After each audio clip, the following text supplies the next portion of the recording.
Vous le verrez en physique en seconde. Et en première S, en fin de première S, vous verrez des mouvements sinusoïdaux. Et là, vous vous en servirez énormément en terminale S. Une vibration. Vous voyez ça? C'est un mouvement vibratoire. Alors, vous le faites en classe de français avec Patricia Le Breton. Et vous attendez le résultat. Vous vous tournez tous vers la vigne. Comme ça, pas de problème. Alors, ce mouvement vibratoire se traduit comment? Alors, Paul va monter. Le mouvement vibratoire se traduit d'une manière très simple par un mouvement qui va de bas en haut. Vous suivez? C'est-à-dire que...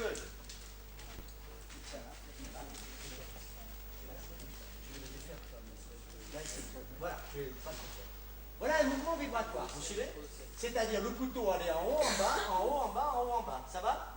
Bon. Maintenant, je vais avec ma main essayer, parce que je ne suis quand même pas très doué, de donner à ce papier un mouvement de translation avec une vitesse uniforme. Alors voilà ce que ça va donner. Ouais. C'est-à-dire que l'analyse de ce mouvement vibratoire qui était maximini au bas, va se transformer en une courbe que vous ne connaissez pas, qu'on apprendra à connaître. Comment c'est? On dit, quand la route est comme ça, on dit que c'est sinusoïde, exactement. Alors ça sera une sinusoïde. Et qui dit sinusoïde dit sinus, qui dit sinus dit cosinus, mais c'est le cosinus de quoi? D'un angle. Donc, conclusion, nous allons travailler sur un angle. Et quand avions-nous vu les angles? Eh bien, sur un cercle, qu'on appelait le cercle, je ne vous l'ai pas dit, trigonométrique, c'est-à-dire un cercle de rayon 1. Et qu'est-ce qui vient au tableau? Ben, c'est parti. Hein. Qui vient au tableau? Allez, un volontaire. Bon, Musard, ok, viens au tableau. Alors, Delphine, tu passes à, tu montes, tu viens à droite, tu montes. Et puis, alors, à quel propos on avait vu ce cercle? À quel propos on avait vu ce cercle? Quand on avait travaillé radian, exact. Et qu'est-ce qu'on avait fait? Alors, je vois, voilà, ça c'est un... On avait... Qu'est-ce qu'on avait fait? C'est ça.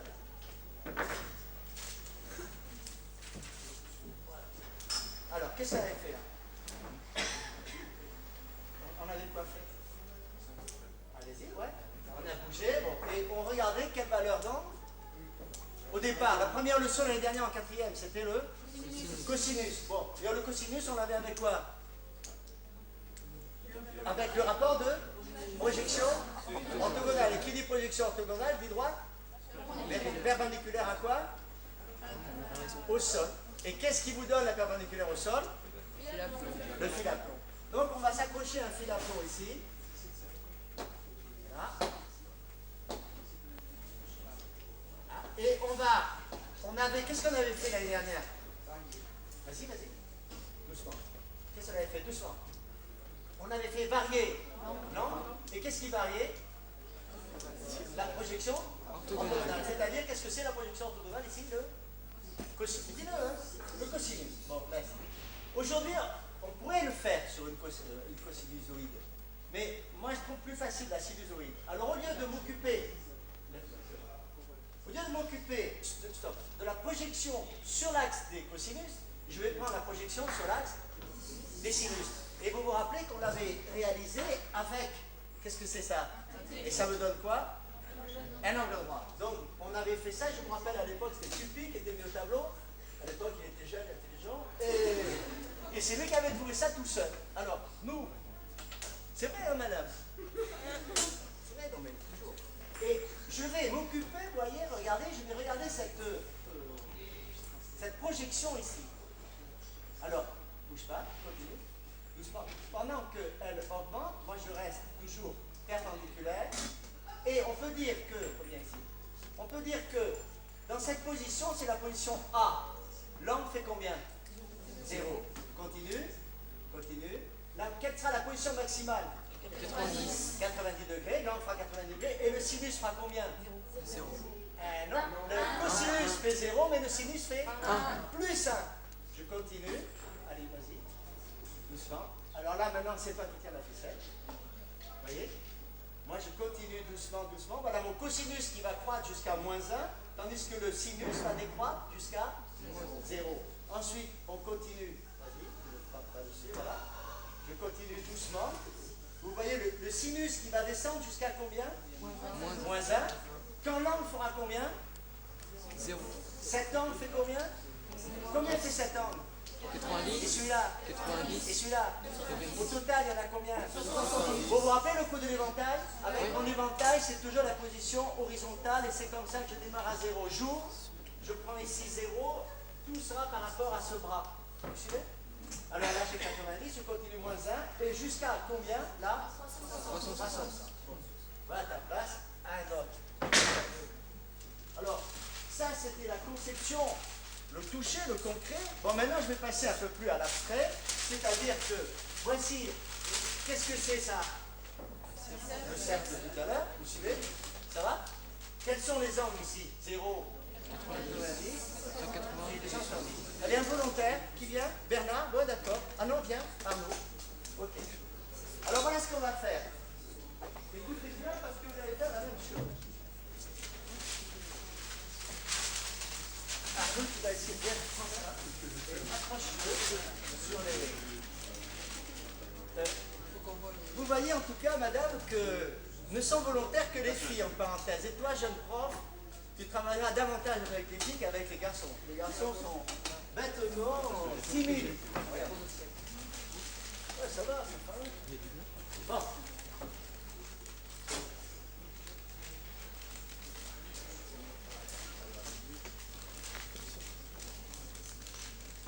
Bien. Alors, d'abord, voilà, un stylo bleu. Nous allons, cet axe horizontal est divisé en quoi? Qu'est-ce qu'il y a sur cet axe horizontal comme unité? Des degrés. Alors, je vais travailler de 30 en 30, parce que c'était plus simple. Vous vous rappelez, avec notre angle, on avait travaillé là-dessus, on le verra tout à l'heure, et cet angle-là faisait combien ici? Vous vous rappelez?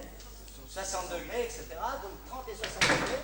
Je vais travailler là-dessus, mais d'abord, je commence par 0, 90, 180, 270, ce qui s'appelle les positions extrêmes. Alors, à 0, j'ai décomposé tous les 30. Alors au départ, bon, tu tombes dans le vide, ça fait rien. 90, quand tu as 90 degrés, le sinus vaut combien? 1, t'as raison, le sinus vaut 1, c'est là. Alors au lieu de mettre 1, j'ai décidé, donc, je dois l'appeler le maximum, là. Je vais l'appeler plus A. Vous suivez? Vas-y, installe, mets un truc rouge, fais gaffe parce qu'il n'y a rien derrière. Voilà. Voilà, on le voit en gros, c'est la valeur maximale quand je suis à 90 degrés. Ok. Qu'est-ce que tu fais quand tu passes de 0 à 90 degrés? Que fait le sinus? Qu'est-ce qu'il fait? Il augmente. Bon, montre-moi qu'il augmente, mais t'occupe pas de ça. Fais une droite, tu ne peux rien dire, oui. Je préférais, en général, quand on monte, c'est toujours de gauche à droite. Parce qu'en France, on écrit de gauche à droite. Vas-y, fais-le, mais comme tu veux, voilà. N'importe comment, voilà. À la limite, elle a une ligne droite qui monte. Ensuite, de 90 à 180, que fait le sinus? Il diminue jusqu'où? Jusqu'à 0, fais-le diminuer jusqu'à 0. Tu es à 180, vas-y. Tu vas jusqu'à 0. On continue. Je suis ici à 180, je descends jusqu'à 270 degrés. C'est-à-dire que le sinus va aller jusqu'à combien? Moins A. Alors, au lieu de dire 1, je vais dire A. C'est-à-dire qu'au lieu de faire un cercle de unité, je fais un cercle de rayon A. A comme amplitude. Ça veut dire que plus mon cercle sera grand, plus seront grandes le maxi et le mini. Vous suivez? Parce qu'en fait, ça, comment ça s'appelle dans une montagne? Un sommet. Le sommet, c'est la hauteur maximale. Et là, ça sera le minimum. Alors fais-le. Alors 270, c'est à moins A. Alors vous voyez, déjà, je passe d'une notion algébrique plus A à moins A. Et ensuite, comment sont ces deux nombres, plus A et moins A? Opposés. Bon, mais remonte. Voilà. Mais moi, j'aime pas trop. J'aime pas trop parce que, qu'est-ce qu'on dirait? Une montagne, et puis on dirait que c'est droit. C'est tout droit. Alors, on va essayer d'aller vachement mieux, mais de 0 à 90. Et là, on va prendre un autre cercle qu'on a déjà nous-mêmes, mais plus détaillé. Viens ici. Voilà. Alors, attention parce que vous allez le refaire sur un cahier de photocopie que je vais vous donner. Voilà.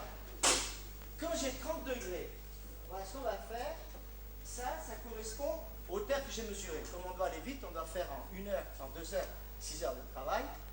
Quand je suis à 30 degrés, montre-moi l'angle. Montre-moi le sinus. Voilà l'angle de 30 degrés, vous suivez? Voilà, 30 degrés. Le sinus est là. Ok. Alors, toi, tu prends lequel tu choisis? Le plus grand ou le plus petit? Le plus petit, prends-le. Montre-moi le sinus. Vas-y. Vous voyez, ça représente la grandeur du sinus, la grandeur positive ici, du sinus. C'est le rouge. Le rouge, tu vas le mettre là-bas. Vas-y, attends, je cherche. À 30. Oui, oui. Ah non, à quel angle? À quel angle es-tu? 30. À quel angle es-tu? Voilà, à 30 degrés.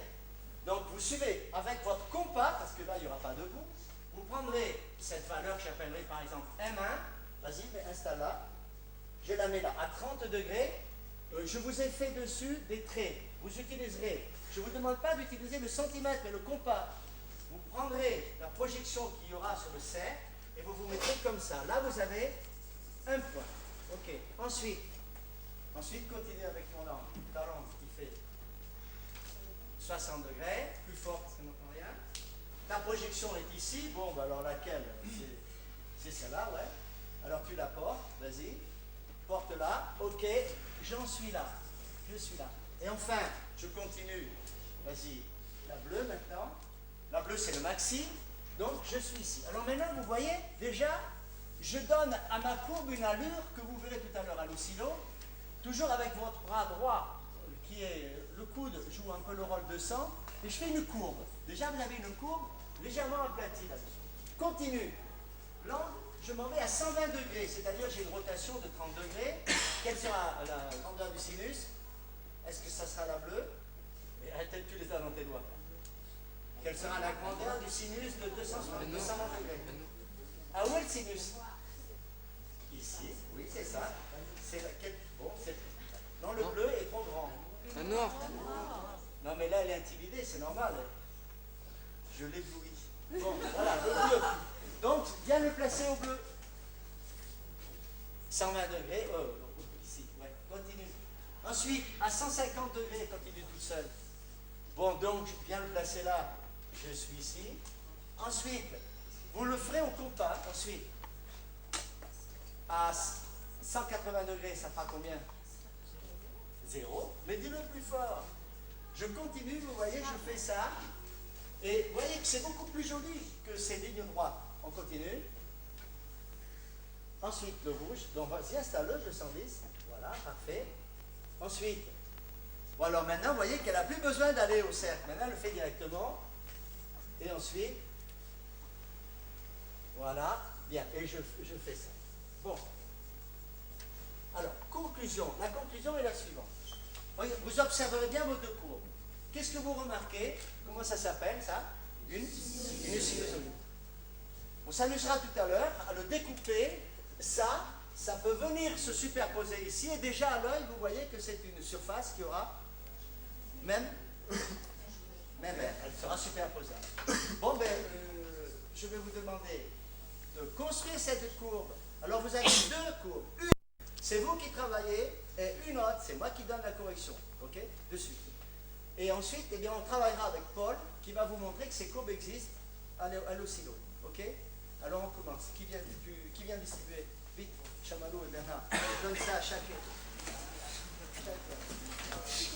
Non. Allez-y.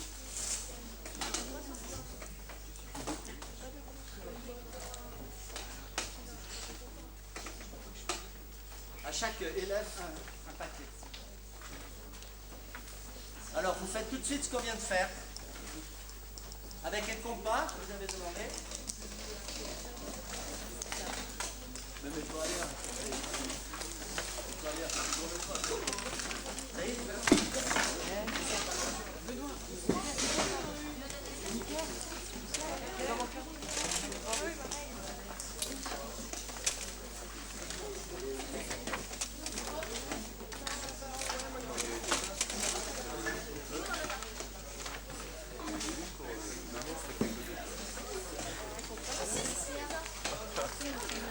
aussi passer à la télé, Michael. C'est con, t'as dit. ensuite, vous avez tous, ça va? Ça va, vous l'avez? Bon. Allez. Alors fabriquez-le vite avec des compas, tu regardes, bon tu vas presque tracer. Celle-là c'est celle qui est tracée. Et il y en a une qui est tracée.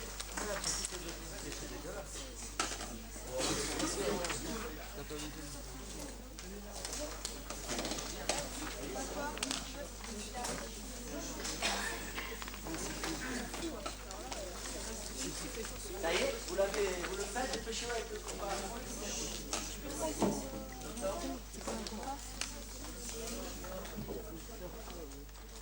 Tu as déjà fait. Il est déjà fait. Voilà, c'est ça, tu le places. Parfait. T'as compris. Ok, t'as compris. C'est parfait. Bon, ça va, t'as compris toi aussi. C'est parfait, ça va. Celui-là, fais gaffe, 45. Attention, sur le cercle, il y a un 45 degrés qui n'a rien à faire.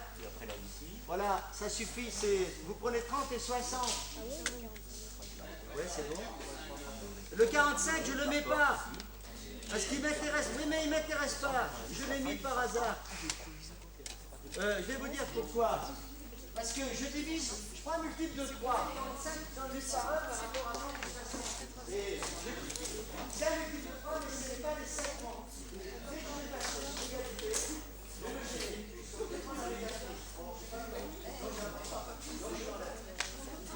oui, oui. Il faut occulter tout ce qui est gênant. C'est ça le théâtre. Bon, les enfants, vous avez théoriquement fini. Non. Et vous pouvez passer dans les rangs, ne restez pas au fond, et venez. Allez, madame Tippé, venez ici, venez voir comment ça fonctionne, Lucas. Toi aussi, viens, tu vas apprendre à être exploité par le gouvernement. Viens. Oh non, parce que moi, c'est beaucoup plus dur. Et vous aussi.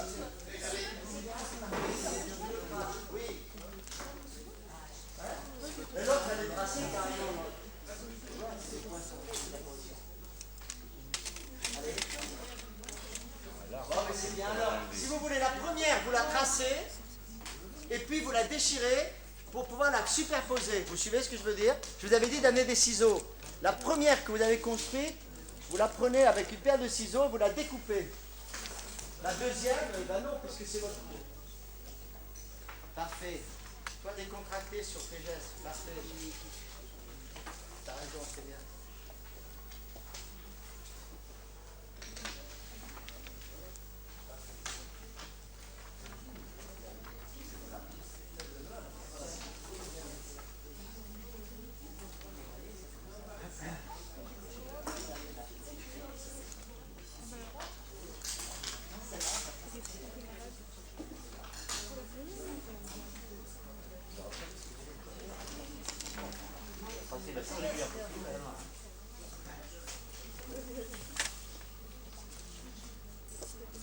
Bon alors, une fois que vous avez bien construit cette première courbe, vous me la découpez avec des ciseaux, de façon à faire apparaître ces deux alternances là.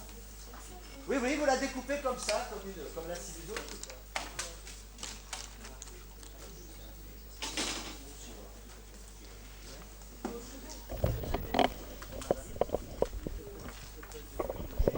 Je tiens à vous signaler qu'on doit dire merci à l'IREM de Poitiers qui m'a permis d'avoir ces 350 photocopies. Merci.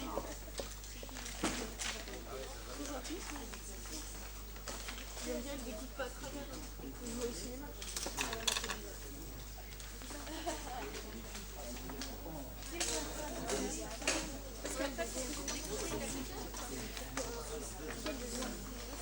Attends, on a même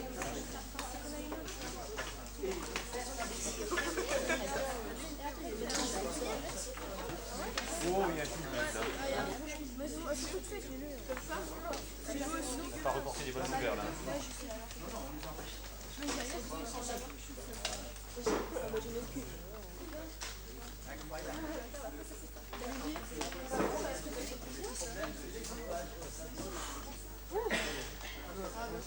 Une façon de prendre le paire de ciseaux et de découper. c'est bien, c'est sûr que tu fais juste là. Bon, théoriquement, vous êtes à la phase finale. Vous avez vu découper déjà.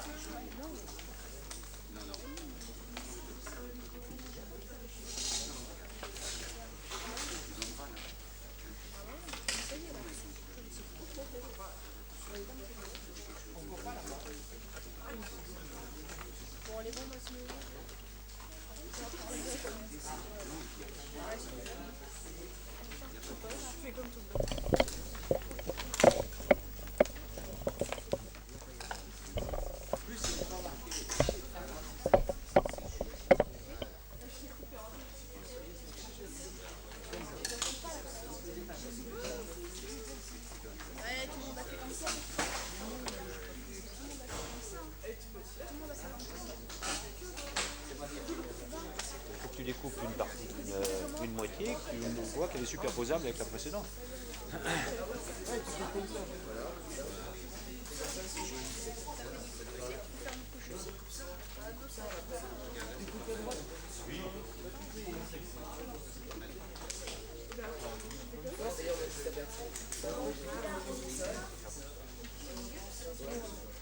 C'est la même chose que le marqueur. Donc vous collez même. C'est cool.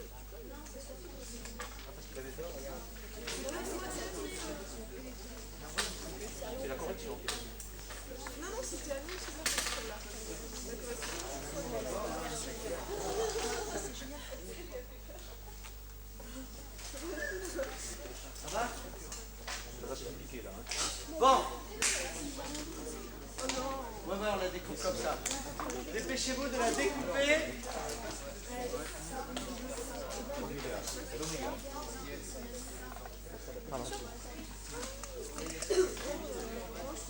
Bon, mais écoutez, si vous ne l'avez pas découpé, ça fait rien. On le fera, vous le ferez chez vous. On va maintenant attaquer l'oscillo. Paul, est-ce que je distribue les... Oui, on va vous distribuer des imprimés.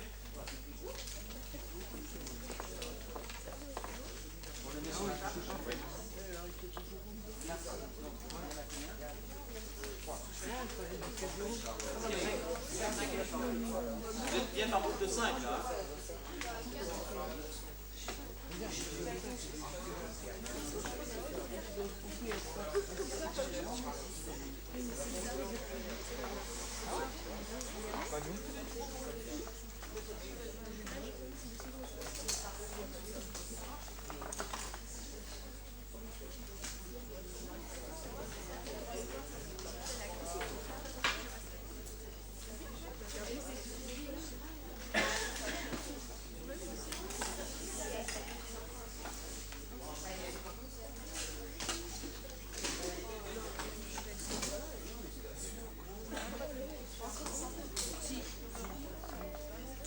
Bon, maintenant vous écoutez Paul Bernard. Et stop, là, vous posez tout. Vous posez tout, vous écoutez Paul, vous vous mettez par groupe de 5 aux oscillos. Vous ne pouvez rien d'autre que...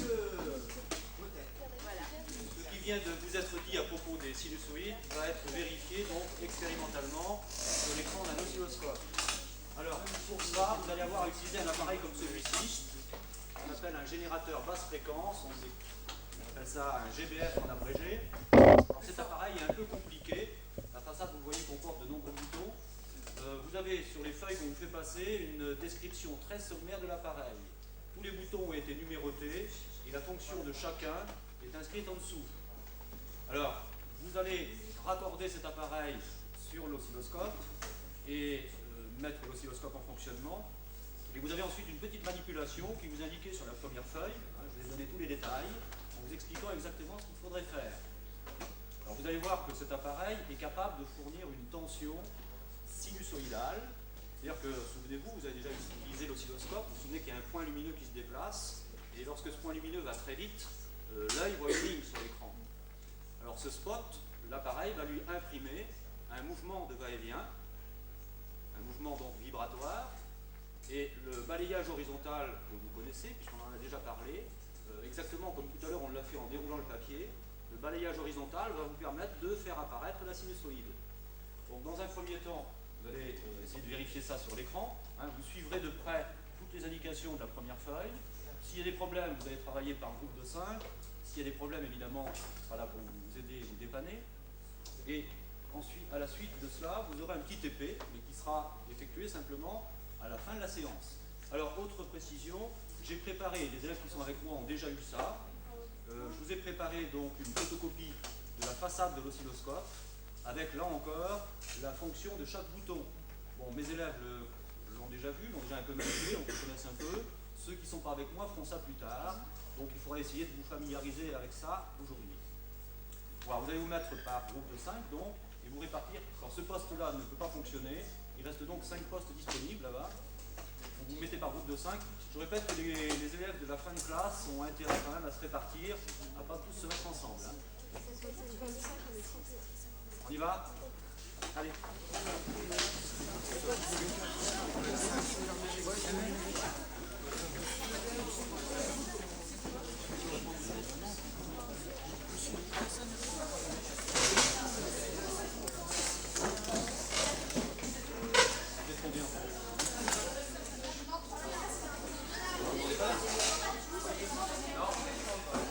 Ah, rectification, alors vous êtes 30, ça fait des groupes de 6. C'est beaucoup, mais on ne peut pas faire autrement. Donc, alors, placez l'appareil devant vous de façon à ce que tout le monde puisse voir.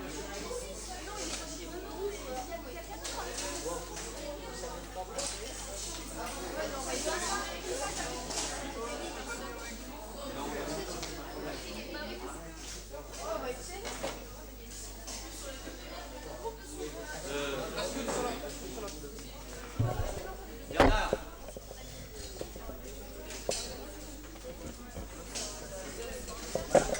Il te reste des...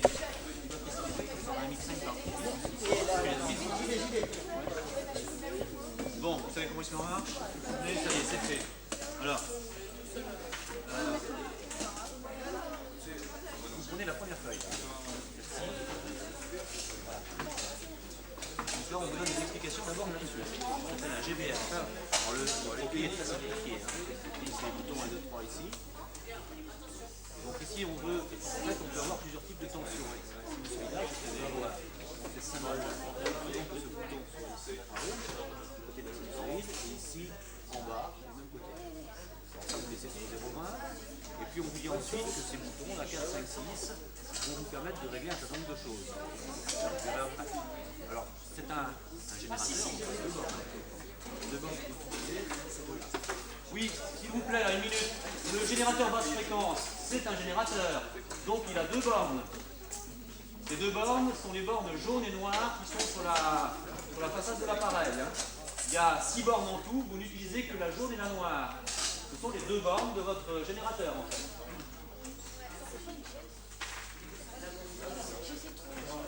Alors il faut lire les instructions. Alors ça c'est la manipulation.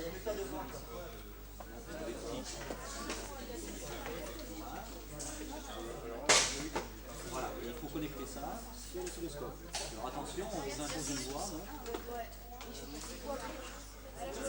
La voix B, vous tournez, vous allez sur le descriptif de l'oscillo. La voix B est là. Reportez-vous sans arrêt à la description de la façade de l'oscillo. Il faut connecter le VF au début sur la voie B. Hein. Je vais demander.